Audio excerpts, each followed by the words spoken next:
You can tell who's the cricket person and who's the showbiz person. Look at him. I'm just the cricket guy. You know, there are a lot of people in this room who understand large numbers much better than I do. I don't understand large numbers. So I actually wrote those down. And the numbers that we are talking about are just simply colossal. We are talking about cricket rights in leagues in the Indian market going for $6 billion.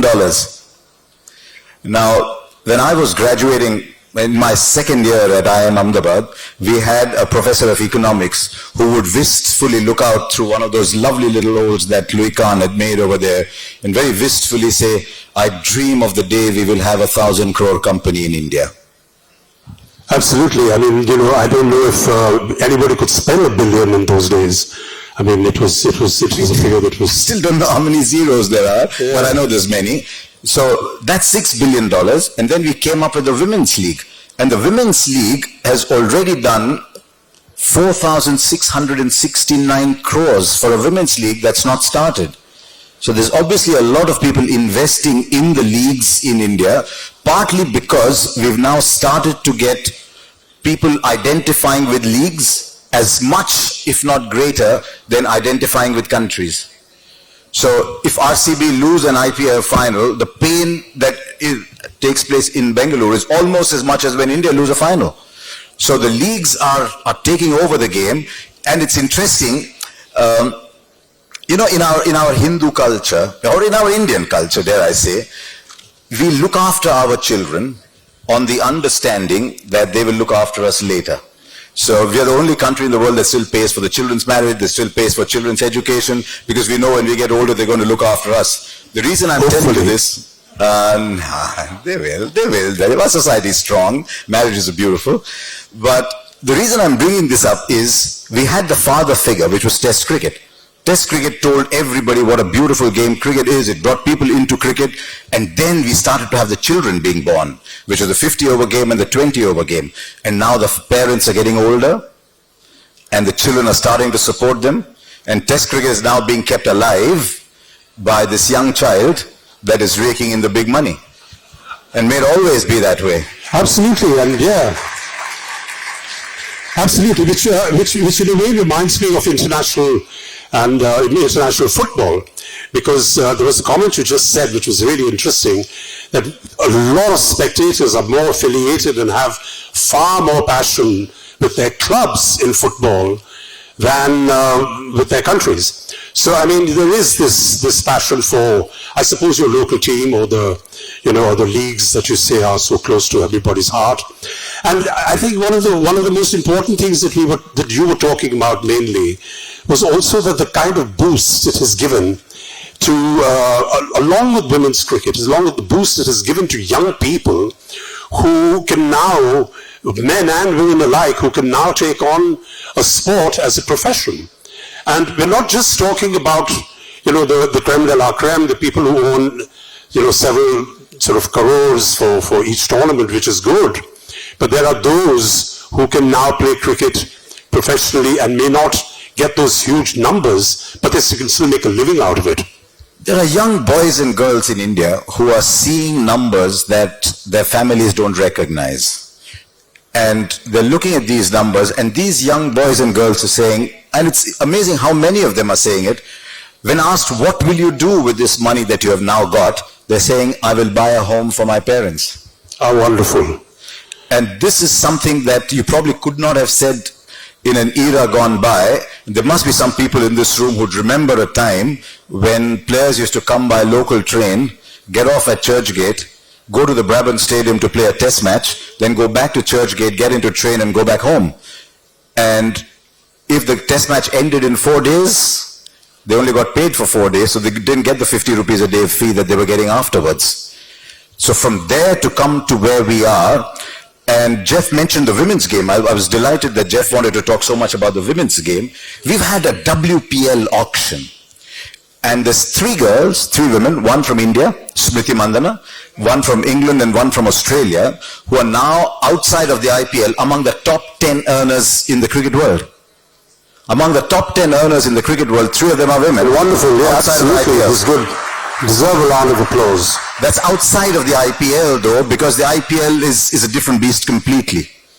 But if you had told me that would happen 5 years ago, I would not have believed it. And I wonder if that is a reflection, and not qualified to talk about that, if that's a reflection of the strength of the Indian economy. It is, and in fact, you talk about cricket, which of course is amongst the sports that we play in India, it is by far the most lucrative, if I may use that word. However, I can remember this while I was growing up, which was said about the Indian hockey team as well. Everybody took a lot of glory and there was a lot of sympathy for players who we heard had to not just travel by train, but they had to play in the Olympics and other big tournaments bare feet. And there were all these horror stories about them not getting equipment and not getting proper accommodation and all the rest of it. I don't want to go into that now, but fortunately that was somewhere in the past, in the dark ages. And today, what do you feel should or could be the role of the BCCI to support some of the other sports in India?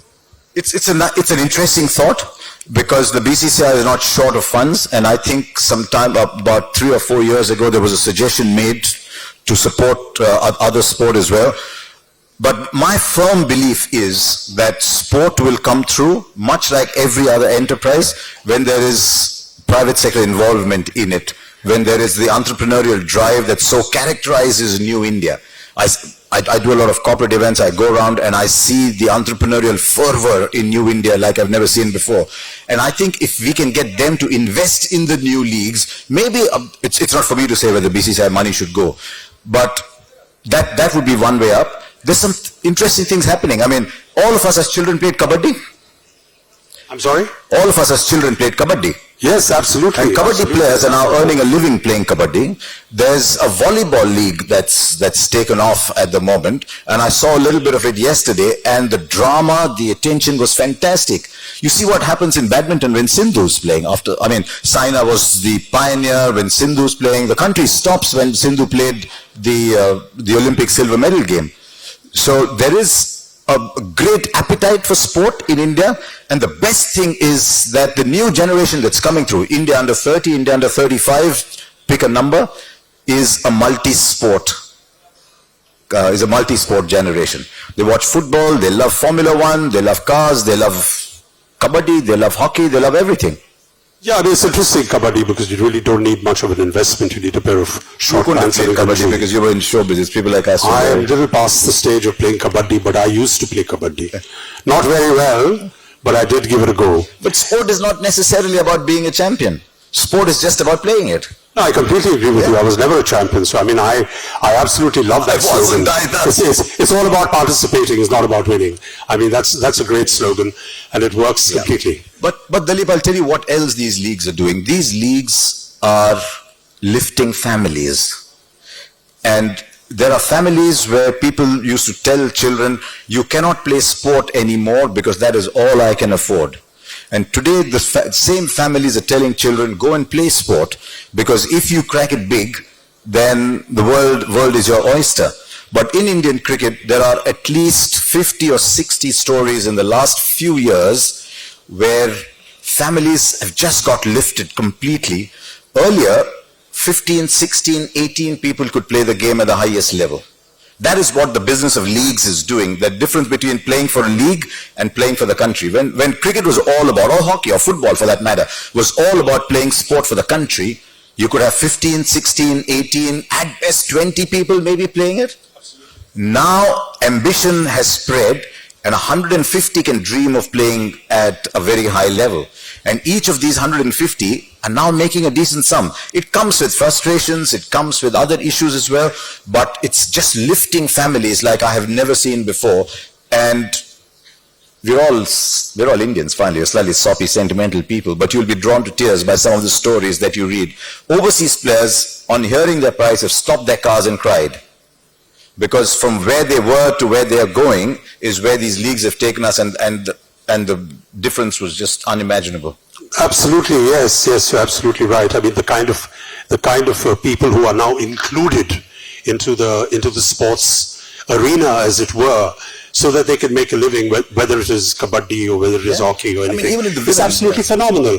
I mean, in my time, there was never a question of it. I mean, if you went out to pursue the sport that you were playing, I mean, your parents told you to stop and come home and study.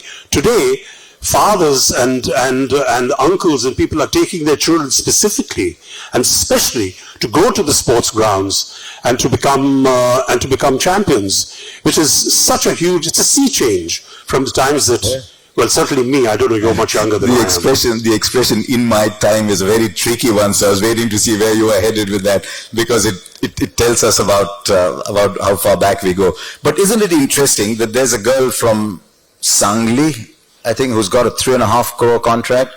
There's a girl who used to play hockey in Bandra who's got a 2.5 crore contract. There's an outstanding woman cricketer from a place called Moga in Punjab. And there's young girls today who want to be like this girl from Moga. Her name is Harmanpreet. So there's young girls who want to be like these. There's under 19 girls who are so contemporary. And I would genuinely hope that more and more women start to play this sport. And not just this sport, but everywhere else. You see the medals that our women are bringing in sports like wrestling and boxing. I mean, Mary Kom is a legend.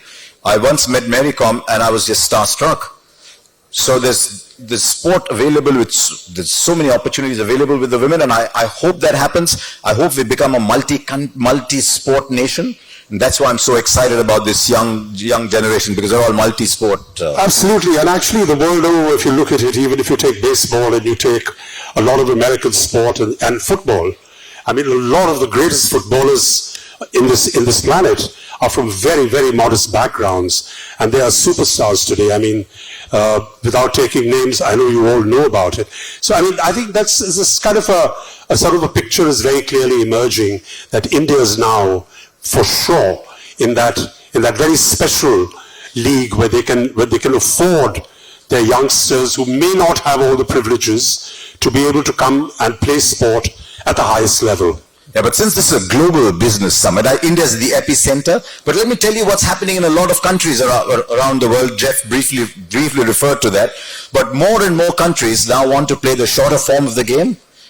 And more countries are now dependent on the leagues to finance them. Luckily, Jeff is now sitting on a $3.1 billion ICC rights money, so every country gets a little bit more.